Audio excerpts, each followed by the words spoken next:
প্রত্যক্ষ ও পরোক্ষ চাপের কারণেই জাতীয় পার্টি ৭ জানুয়ারির নির্বাচনে অংশ নেয় বলেছেন দলের চেয়ারম্যান জিএম কাদের। দ্বাদশ সংসদ নির্বাচন গ্রহণযোগ্য হয়নি বলেও দাবি করেন তিনি। শনিবার রাজধানীতে দলের বর্ধিত সভায় এসব কথা বলেন জিএম কাদের। দলের ভাবমূর্তি নষ্ট করে জাতীয় পার্টিকে রাজনীতি থেকে নিশ্চিহ্ন করার ষড়যন্ত্র চলছে বলে সভায় দাবি করেন দলের নেতারা। বিকাশে কম খরচে ক্যাশ আউটের লিমিট বেড়ে ৫০,০০০, প্রিয় এজেন্টও ২টা।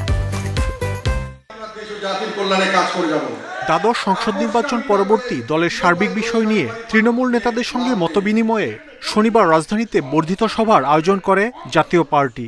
ইঞ্জিনিয়ার্স ইনস্টিটিউট মিলনায়তনের এ সভায় যোগ দেন দলের কেন্দ্রীয় ও জেলা পর্যায়ের নেতারা।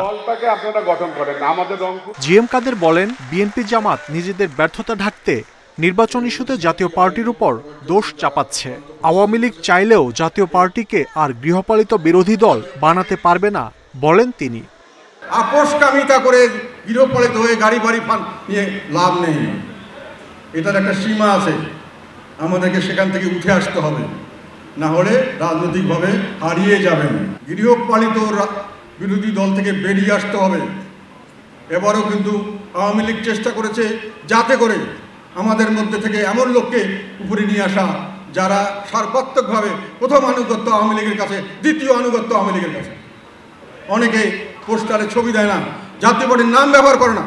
জাতীয় পার্টির রাজনীতি করতে গেলে জাতীয় পার্টি গ্রহণ করতে হবে। সভায় দলের মহাসচিব বলেন, সংসদ নির্বাচনের সময় জাতীয় পার্টি নিয়ে নানা বিভ্রান্তি ছড়ানো হয়। দলের নিয়ম মেনেই নির্বাচনে প্রার্থী দেওয়া হয়েছে। নেতৃত্ব দিতে গিয়ে আমাদের ভুল হতে পারে, আমাদের ভ্রান্তি থাকতে পারে। যারা চলে গেছেন তারা ভুল করেছেন। আজকে বাংলাদেশে রাজনৈতিক অবস্থানে আপনারা দেখেন, আওয়ামী লীগ তারা আজকে চায় না দেশের কোনো দল থাকুক।